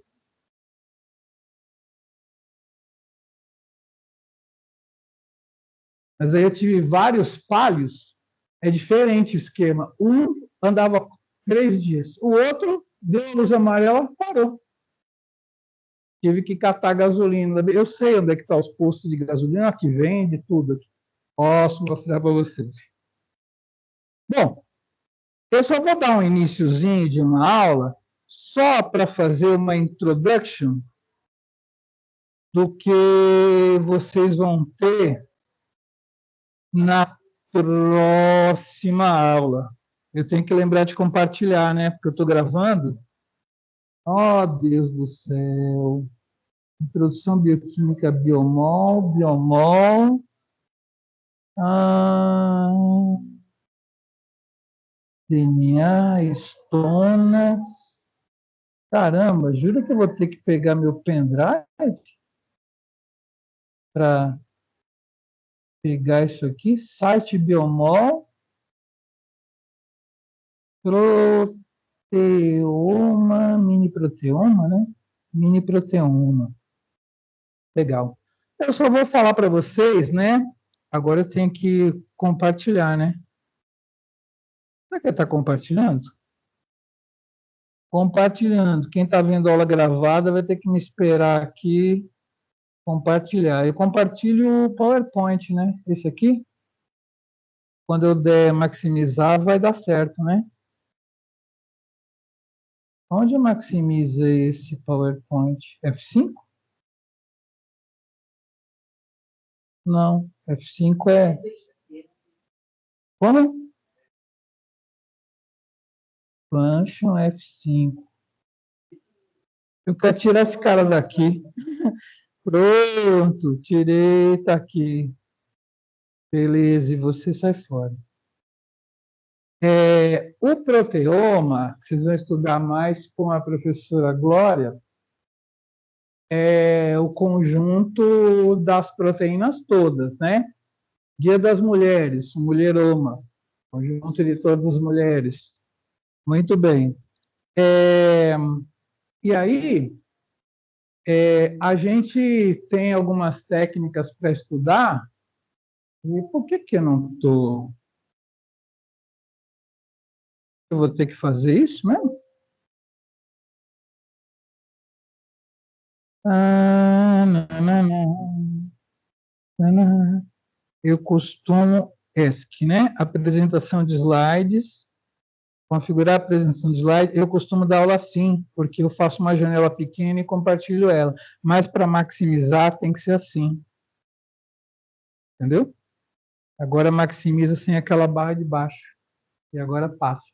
Bom, para você estudar proteoma, uma das coisas que a gente faz é fracionar ele. Não sei se mas a gente fraciona as proteínas com... Isso aí foi ele? Com desconexão mesmo? Mas parece que o PowerPoint está ali, né? Aqui. Ah, é o roteador. Da próxima vez a gente põe um cabo. Então, voltando agora, a gente faz uma centrifugação.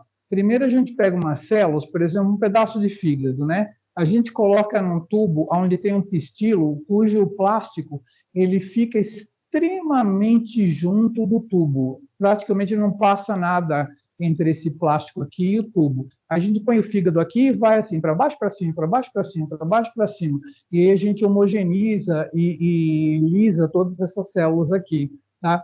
Tem uns que a gente usa que tem até um rotor aqui para você fazer assim, então esse cara fica girando, né? E você faz assim para cima e para baixo. Praticamente é muito difícil de passar alguma coisa aqui, né? Então assim você acaba homogeneizando, fazendo um homogenato de todo o fígado aqui, gerando, quebrando todas as estruturas celulares. Se você centrifugar por 500 G por 10 minutos, você sedimenta todos os núcleos, né? Os núcleos ficam separados e sobra o sobrenadante. Eu tiro o sobrenadante e coloco no outro tubo, tá? E se eu quiser estudar proteínas nucleares, eu tenho já a preparação de proteínas nucleares, então eu tenho só o proteoma das proteínas nucleares, fica mais fácil para estudar, entendeu? Senão vai ser olhar para um céu estrelado e mais estrela do que eu consiga separar. Se eu centrifugar agora por 10.000 G por 20 minutos, eu vou centrifugar as mitocôndrias, né? Por isso que a gente chama de centrifugação diferencial. Primeiro tirei os núcleos, separei. Depois tirei as mitocôndrias, separei. Pego esse sobrenadante e centrifugo a 100.000 G, tá? Aí eu vou centrifugar as membranas biológicas e vai sobrar o citosol. Isso daí é muito importante para você estudar o proteoma. Você não pega um camundongo pelo rabo assim, liga um liquidificador e né, vai ser uma complexidade de proteínas tão grande que você não vai conseguir separar uma da outra, entendeu? Então, essa separação é importante.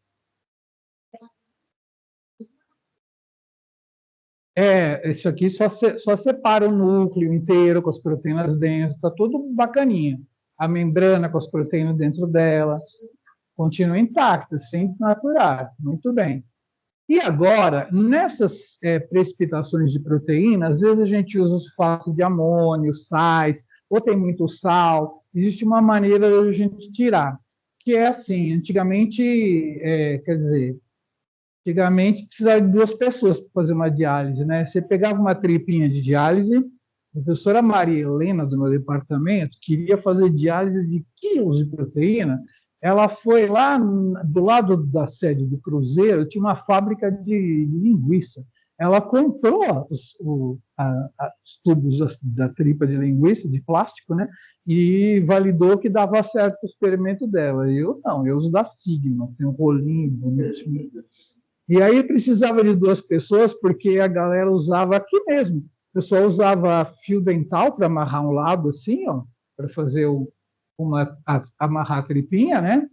Enchia a tripa com a solução e a outra pessoa amarrava com fio dental, né?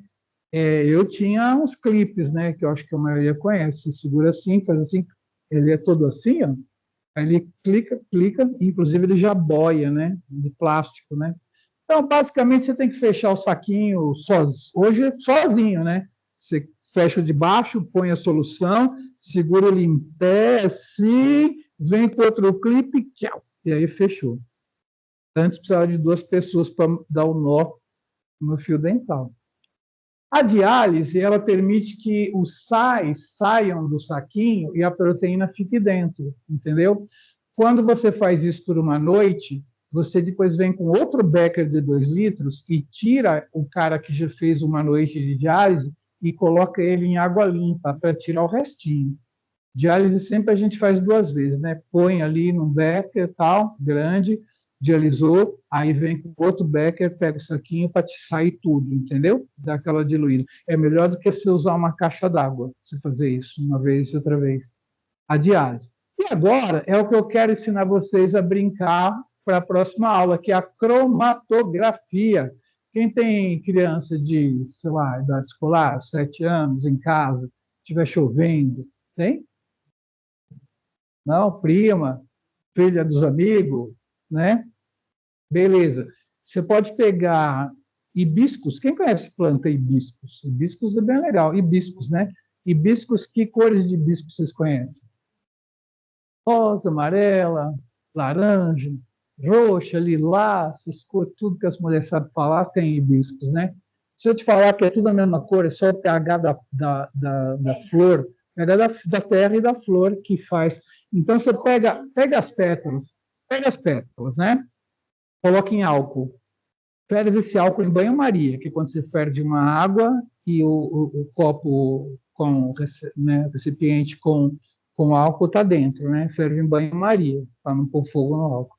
Aí ferve, você vai extrair os pigmentos da hibiscus para esse álcool, tá? E aí você vai fazer uma cromatografia, assim. Pode pegar papel toalha, né? Você faz assim um recipiente assim, né? Com a coisa com os corantes. Você faz um tubo legal de papel toalha, pode ser papel mata-borrão, não você vai achar um mata-borrão hoje em dia. Um tubo de papel toalha assim, e outro papel toalha, você corta um furo no meio e encaixa aqui. Não sei se eu vou saber desenhar. Você encaixa aqui, né? Com um furo, sacou? Né? No furo, você encaixa o tubo e põe lá. Aí você vai fazer uma cromatografia. A fase líquida dessa cromatografia é o álcool que vai subir por esse tubo. Quando ele chega aqui, ele vai irradiar por aqui no papel, tá? E ele vai separar, pela resistência do papel, que é a fase sólida, vai separar os pigmentos. No caso do hibiscus, vai aparecer um pigmento, sempre roxo, tá? Nada de a flor era amarela, o pigmento está roxo. Aí você pega copinhos, né, de cachaça, uns copinhos, e aí você coloca lá 10 gotas de vinagre, 9 de vinagre e 1 de água, até chegar em 10 gotas de água. mistura e pinga naquele cara lá. Ou seja, se está vinagre ácido, né? Você vai do pH neutro até ácido, e aí você põe as gotinhas lá. Você vai ver que conforme você vai deixando mais ácido, o pigmento roxo vai dando todas as cores do hibisco até chegar no amarelo clarinho. Tá? Agora, se você pegar folha que tem xantofila e clorofila, é muito legal, porque você consegue separar em raios diferentes a clorofila e a xantofila. Você vai ter um pigmento amarelo e um verde. Se a folha for mais verde escuro, vai ter mais clorofila do que a xantofila, tá? É bem legal. Faça em casa com folha. O hibiscus é legal para mexer com pH. E isso é cromatografia. Quem sabe fazer pudim de leite condensado com laranja? Pudim. Qual a sua receita? O que vai? Quanto que vai de leite? Hã? Só no sentimento? Você não põe uma lata de leite condensado? Uma lata de leite nas quantidades, né? Mas assim, quando escreve receita mesmo, que a sua mãe escreve, é isso aí, ó. Porque antigamente vinha em lata, né? Agora vem em caixinha. Uma lata de leite moça, uma lata de leite, uma lata de suco de laranja e pão de queijo. Quem sabe fazer? Como é que é a receita? Quanto? Um tanto aí não, é um copo. Você mede em alguma coisa, não mede? Xícara, copo, entendeu? Então, uma lata de leite condensado, porque vai em alguns pão de queijo, vai um copo de óleo, um copo de queijo canastra, um copo de, né? Copo, lata. Isso aí na bioquímica a gente chama de um volume. Não é uma quantidade. Qual que é o volume da lata? Não quero nem saber. Uma lata, outra lata, duas latas, entendeu? Isso é um volume. A gente chama de um volume. Então, eu vou contar para vocês como que é a cromatografia em coluna. É assim, a gente pega uma coluna, acho que só eu tenho, e a Mariana Quezado, que eu dou as minhas para ela, essa coluna bonitinha. Nas bioquímicas é uma pipeta Pasteur com lã de vidro aqui. Vocês já viram uma coluna. Aí você coloca uma resina aqui, que vai ser a fase fixa, igual o papel separou os pigmentos para nós. Você vai colocar uma resina, que eu vou explicar, e aí, tá? 10 ml, se você passar dois volumes, no caso seria 20, né? Se ela tem 10, você passa 20, as proteínas vão entrar por aqui e sair por aqui. Mas não é nessa coluna que eu queria falar isso. Eu coloco as proteínas aqui e eu começo a passar tampão. Assim como o álcool, por capilaridade, ia subir, fazer a cromatografia, ela vai arrastar a minha amostra de proteínas pela coluna. Eu tenho que esperar ele fazer plim-plim de novo? Voltamos. Então, só para explicar aqui para acabar minha aula. A cromatografia é quando eu tenho uma fase móvel, um tampão passando, fazendo as proteínas descerem, tá? E aí elas estão passando por uma resistência que é uma resina. Agora, presta atenção que eu vou explicar. É mais ou menos como homens e mulheres combinarem de ir para a praça de alimentação no shopping, entendeu? Todo mundo chega nos carros, desce nos carros, os homens vão direto e pedem o chopp, estão sentados lá. As moças vão entrar em tudo que é lojinha, entendeu? Se for início do mês, elas vão até comprar. Se for no final do mês, elas vão entrar para olhar só. E aí, elas vão chegar depois na praça de alimentação, porque entraram nas lojinhas, entendeu? Mais ou menos, para olhar as coisas. Aqui, se eu colocar proteína grande, média e pequena, a proteína grande vai andar na frente, porque ela prefere os caminhos externos da resina. As proteínas médias, se elas não conseguem entrar na resina, pelo menos elas entram nos buraquinhos da resina, param e depois saem, E as proteínas piquititicas, elas entram na lojinha, faz crediário, carnê e compra, entendeu? E ainda leva dois, que a vendedora falou, se levar dois, vão desconto. Leva os dois, entendeu?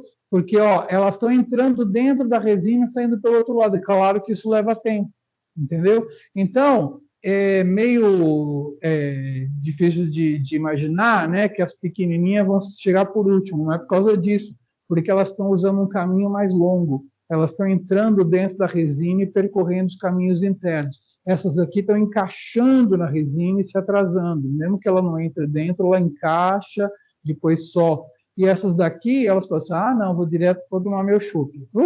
Entendeu?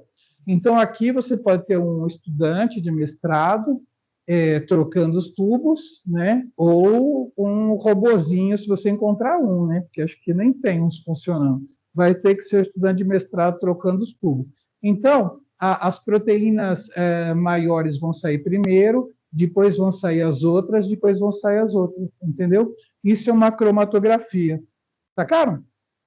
Vocês vão fazer uma cromatografia em camada delgada, eu acho, na aula de quarta-feira. E vocês vão adivinhar qual aminoácido tem na amostra, né? Vão fazer um trabalho de detetive. Foi encontrado na cena do crime essa amostra. Quais eram os aminoácidos consumidos pelo matador de gafanhotos? Beleza. 2 minutinhos. Eu vou voltar nesse slide, mas só para falar para vocês que existe cromatografia onde a resina tem uma carga. E aí eu coloco todas as proteínas aqui, tá? Passo 2 volumes de tampão para que todas as proteínas saiam do outro lado, menos as que têm a carga oposta à da resina, tá? E aí eu passo uma concentração de sal, por exemplo, né, NaCl, para poder oferecer o cloreto para as positivas e o sódio para as negativas. Eu entro em grande quantidade e elas falam, nossa, meu Deus, quantas cargas negativas, vou soltar daqui. E aí ela, né? Então é assim, essa cromatografia aqui é chamada de cromatografia de troca iônica, né? Eu posso ter uma resina que purifica as proteínas positivas, né?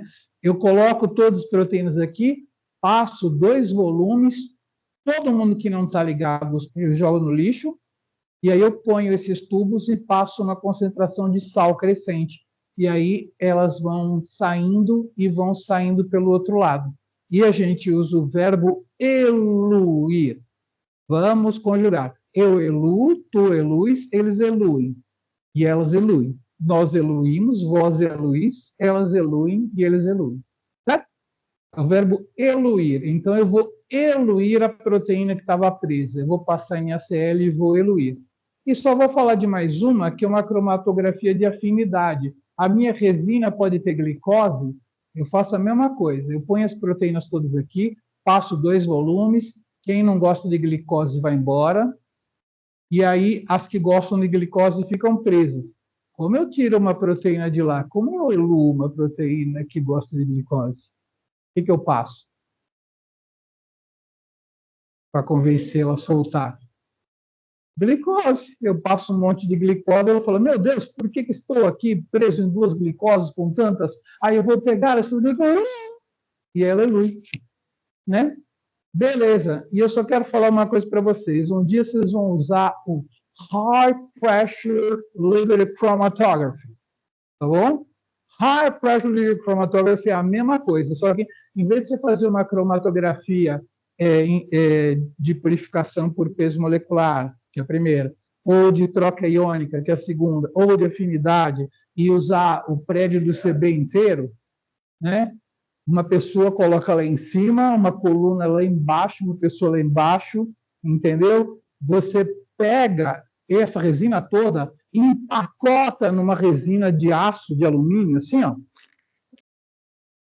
Coloca toda a resina dessa coluna inteira lá, e é claro que se você usar gravidade não vai dar, você tem que usar uma bomba de aquário bem precisa que vai empurrar, entendeu? Então, a High Pressure Layer Chromatography é a mesma coisa que eu expliquei, só que em vez de uma coluna enorme de vidro, você faz uma coluna de alumínio desse tamanho, com aquilo tudo, e é claro que você não vai pingar aqui e esperar pingar aqui embaixo, né? Pim, daqui a um mês, pim. Aí você põe uma bomba de aquário empurrando. Na verdade, é a mesma cromatografia que eu expliquei, só que em alta pressão, né? Você precisa de uma bomba de muita precisão. E aí as separações elas são maravilhosas. Ó, os picos de separação de um HPLC. E aí acabou, tá? Então a aula de hoje deu uma introdução aos métodos de separação, só porque eu já combinei a aula prática lá, e aí então vocês tinham que saber o que raios é uma cromatografia, senão não ia dar certo, né? Vamos parando a gravação aqui, tomara que tenha ficado bom, se não ficou azar.